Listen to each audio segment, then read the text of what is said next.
là, j'ai représenté l'enfant intérieur, en fait. Effectivement, cette pièce est une représentation graphique, picturale plus exactement, de toutes les étapes que l'humain traverse au cours de sa vie. Et bien évidemment, j'ai dû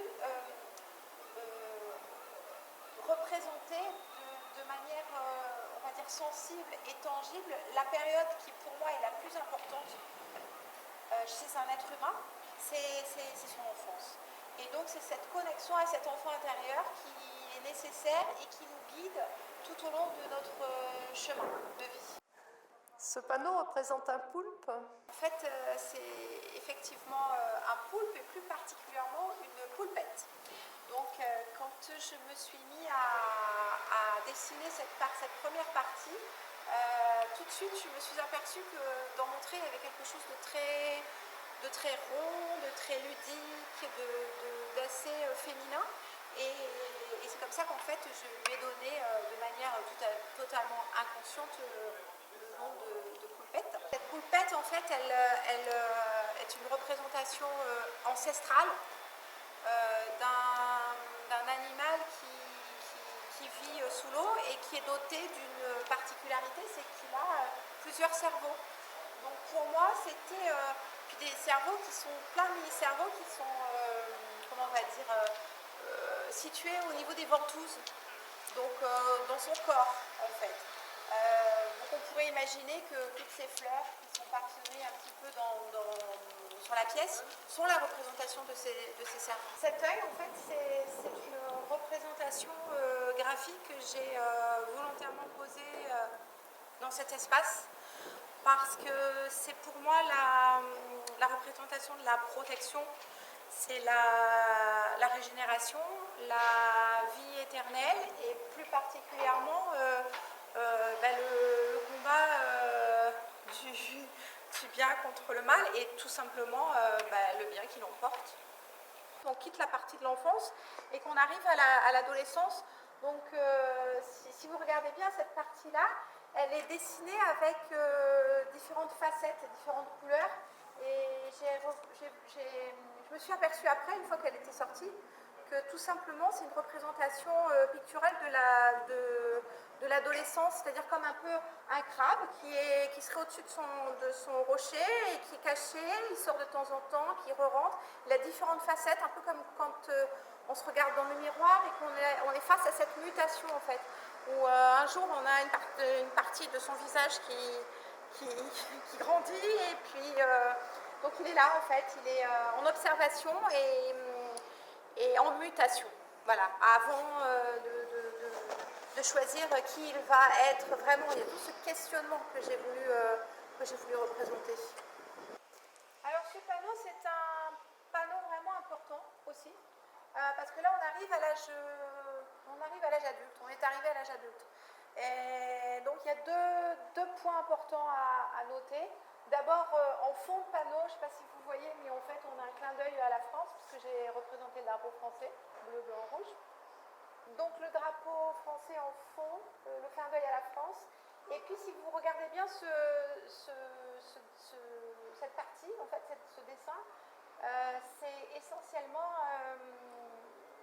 on a l'impression de voir des pinces, enfin ce sont des pinces que j'ai dessinées, et ça représente en fait la peur, c'est-à-dire la peur que chaque humain, enfin les peurs que chaque humain peuvent ressentir à des moments de leur vie pour justement dépasser des étapes. C'est-à-dire ces pinces, en fait, c'est comme un peu des pinces qui vont broyer ces peurs que l'on ressent, et c'est une fois qu'on les a dépassées qu'effectivement le chemin s'ouvre, d'où en fait cette perspective avec ces deux bateaux qui passent un peu vers un avenir ouvert vers la France. Vous voyez ce que je veux dire. Et puis il y a un petit clin d'œil quand même, je ne sais pas si vous la voyez, cette grenouille qui est au-dessus, parce que la grenouille, c'est quand même le symbole aussi de la transformation. Donc quelque part, l'être humain ressent ses peurs, il commence en fait à devenir un être responsable et en fait il est obligé de faire ce travail pour justement aller vers son chemin de vie et son objectif. Dans cette partie, j'ai aussi souhaité représenter le temps, la notion de temps. Et graphiquement, j'ai dans la partie droite, en fait, ce sont des représentations du fameux balancier qu'on peut retrouver dans les comptoises. Vous savez, les horloges un peu à l'ancienne, où on avait ce balancier qui allait de droite à gauche pour rythmer le temps. Et pour moi, l'importance de représenter graphiquement sur ce panneau la notion de temps, c'était aussi un élément que je ne pouvais pas mettre de côté. Pour la simple et bonne raison, c'est que de toute façon, ce travail que chaque adulte responsable doit mener se fait obligatoirement en fonction de son temps intérieur. C'est-à-dire que peu importe à quel moment il le fait, mais au cours de sa vie, de toute façon, le temps est là et en fait, il y a toujours ce moment où on y est confronté. Il faut m'imaginer au mois de janvier 2015, parce que cette pièce, elle a démarré en fait plus exactement le 25 janvier 2015, la réalisation. Je ne parle pas du travail de préparatoire. Je parle simplement du physiquement sur le site. Elle démarre le 25 janvier 2015, en plein hiver. Donc il faut imaginer le matin avec mon collaborateur Stéphane, où on a très très froid. Et je vous avoue franchement qu'au bout de 2 mois, quand on arrive à cette partie-là, eh bien en fait, on ose tourner la tête en se disant on a quand même déjà réalisé toute cette partie.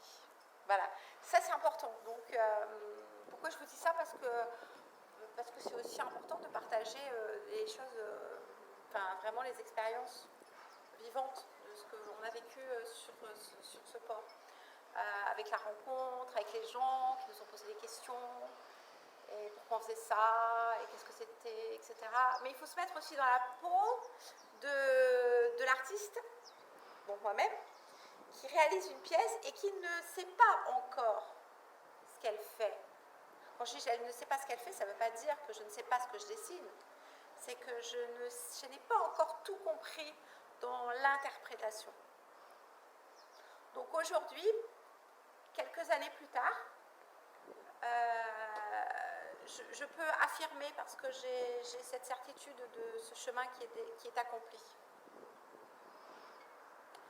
Donc si je reviens sur la pièce, en fait, cette partie-là, on est dans le flux de la vie, en fait, où en fait on ne se pose plus de questions, on y va, j'ai envie de dire, on est à fond, on est dans le travail, on est dans la réalisation.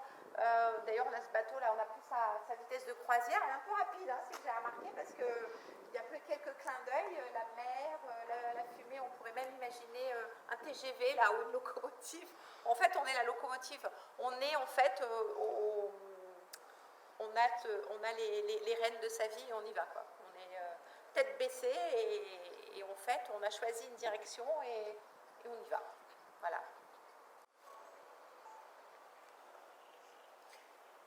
Bah là, en fait, c'est tout simplement, je recommence,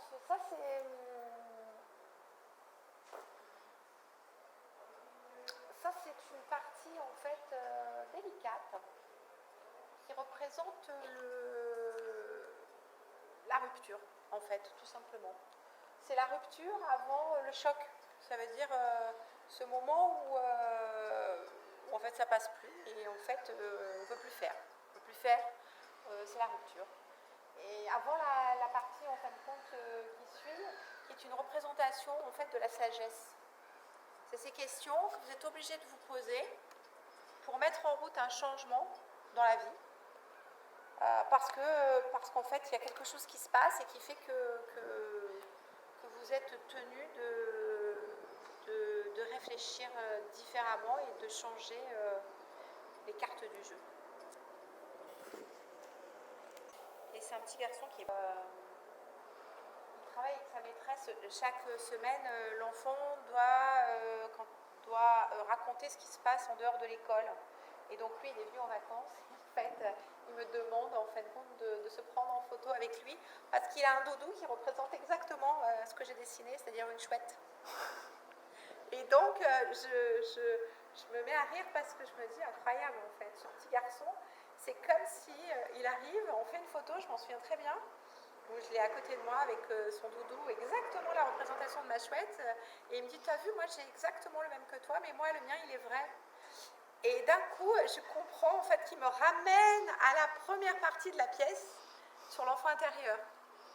Et donc cette partie-là, c'est vraiment cette représentation de la sagesse, la chouette, hein, la sagesse, l'intériorisation, celle qui sait, qui a la maturité, qui a compris un certain nombre de choses dans sa vie. Et elle est là, on est obligé de se poser et de regarder les choses différemment. Peut-être les grands sages, enfin le sage, prendre cette position de sage face à sa vie. Mais ce que j'ai trouvé vraiment rigolo et très intéressant, pertinent, c'est ce petit garçon qui est en classe de primaire, enfin je crois qu'il est en CP ou CE1, et qui doit raconter l'histoire de ses vacances, et il me dit, j'ai trouvé quelqu'un qui a le même doudou que moi, et en fait il l'a dessiné en grand, mais moi j'en ai un vrai.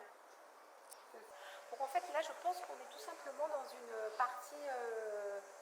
alors je ne sais pas si cette partie on l'a déjà vécue ou si on est en train de la vivre, mais en tout cas il faut que vous sachiez qu'au moment où je peins ça, je ne sais pas du tout ce que je fais, mais ce que je sais qui est comme une évidence, c'est que je représente en fait ce soleil avec toutes ces couleurs qui sont les couleurs arc-en-ciel, et c'est que de toute façon quoi qu'il arrive, on est déjà on a déjà gagné en fait, c'est-à-dire que quoi qu'il arrive, il n'y a rien qui va changer.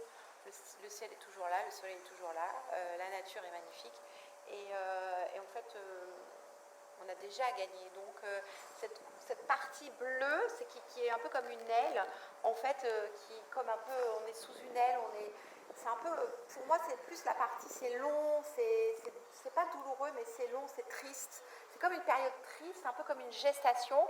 Alors je ne veux pas dire que c'est une partie dépressive, mais j'ai la sensation en fin de compte qu'il y a une connexion qui se fait par rapport au monde, et que j'ai voulu faire une représentation visionnaire de que j'ai eu une représentation visionnaire en fin de compte de ce qu'on est en train de traverser. Je peux le dire parce qu'aujourd'hui on est en 2023, et en 2015 on n'a pas connu, on n'en est pas encore là, on n'est pas encore à ces chocs qu'on a rencontrés. Voilà. Vous comprenez ce que je veux dire? Il passe, mais il n'y a pas... c'est normal, il passe. Mais ça va passer. C'est ce choc qui va passer comme le reste, en fait. Parce qu'il n'y a qu'une seule chose qui est importante, c'est le vivant. Et en fait, je passe à cette étape, et même quand je le dessine, je me pose la question, mais qu'est-ce que tu as fait là? Là, j'ai fait un clin d'œil aux 5 continents. Je ne sais pas si vous les voyez, mais il y a 5 clés, dont 2 qu'on ne voit pas, que je voulais d'ailleurs prolonger et amener jusqu'à la mer. Donc les 5 continents, vous les connaissez, je n'ai pas besoin de les citer. Alors il y a 2 possibilités, soit il y en a 2 que je n'ai pas dessiné entièrement parce qu'en fait ils ne sont pas encore là, on ne les a pas respectés, ou alors est-ce qu'ils vont être détruits, j'en sais rien, je ne sais pas, je n'ai pas l'interprétation aujourd'hui, donc je ne peux pas vous dire. Mais en tout cas ce que je sais, c'est que ça c'est les clés, c'est le trousseau avec les 5 continents, il y a une roue à côté, c'est la roue en fait de la vie. C'est est-ce que ça va être redistribué, comment ça va être redistribué, je ne sais pas. En tout cas, ce qui est certain, c'est qu'une fois cette période terminée, on arrive au dernier panneau. Et le dernier panneau, je vais vous en parler après, parce que c'est vraiment quelque chose de très... c'est à la fois miraculeux, et à la fois c'est pas un miracle, c'est la vie. Et là, en fait, on arrive en fait à la fin de la pièce. Alors, je vous avoue franchement que quand j'arrive à cette partie de la pièce, je suis à la fois très heureuse, et en même temps, je me suis dit, oh là là, mais en fait, c'est passé très très vite, j'ai pas assez profité de la vue magnifique. Parce que imaginez quand j'étais sur mon échafaudage, à plus de 4,50 m de hauteur, et que j'ai pour vue chaque jour pendant plus de 6 mois, parce que là on est au mois de juillet quand on arrive ici, fin juin plus exactement, donc au bout de 6 mois, en fait pendant 365, parce que c'est 6, donc c'est divisé par 2, je vois la mer à 360 degrés, voilà, c'est pour ça que je parlais de 360 degrés au niveau de la mer. Donc j'ai quand même un panorama plus qu'extraordinaire et je me dis oh là là mais j'ai fini, il va falloir que je regroupe tout parce que j'ai l'impression que je suis passée à côté de certaines choses, il faut que je synthétise. Donc c'est pour ça qu'en fait le dernier panneau il est très riche, il est très vivant et en même temps c'est pas du tout la rapidité, c'est juste que ce dernier panneau il est riche parce qu'il est vivant et parce qu'en fait en 10 lettres je représente en fait les nouvelles règles. Bien évidemment, c'est mon interprétation. Les nouvelles règles que j'imagine idéales pour un vivre ensemble. Donc forcément, il y a une connotation à l'homme et la femme et l'abondance sous la protection divine. Et en fait, il y a ce poisson qui, les poissons quand même, on sait quand même la pêche miraculeuse. Je vous laisse aller interpréter ce que cela signifie.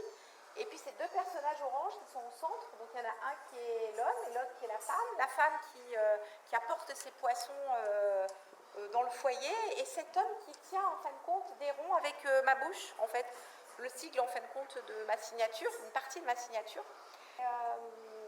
Et donc il tient ces deux cercles entre les mains. On pourrait imaginer que ce sont des pièces de monnaie, vous savez les pièces qui sont cachetées, comme des cachets en fait.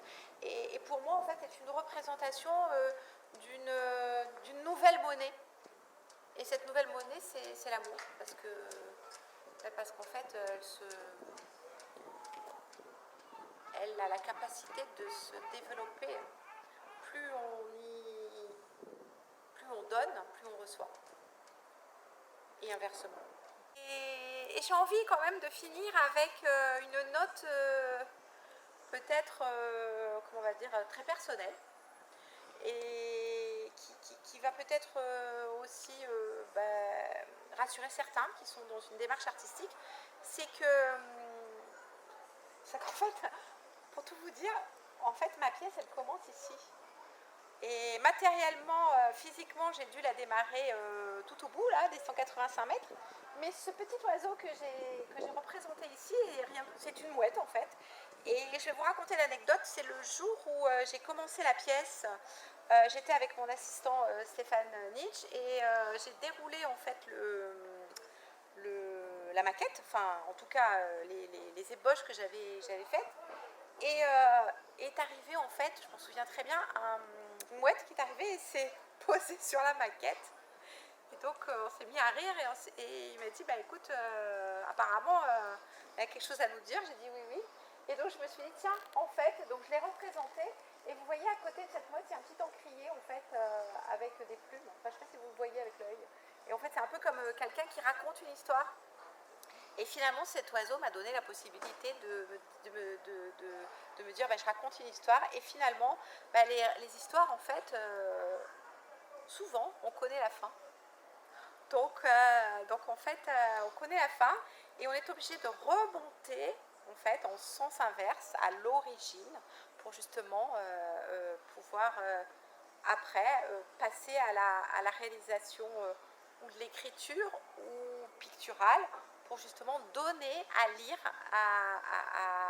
à celui qui a envie de lire et au regardeur à s'émerveiller.